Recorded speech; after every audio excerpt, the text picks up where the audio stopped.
Марина Ивановна Цветаева. Молитва в столовой.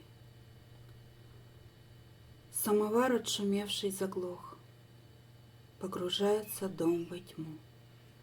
Мне счастья не надо, ему.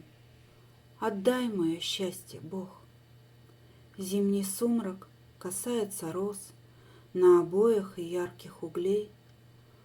Пошли ему вечер светлей, теплее, чем мне Христос. Я сдержу и улыбку, и вздох. Я с проклятием рук не сожму, но только дай счастье ему. О, дай ему счастье, Бог. Спасибо.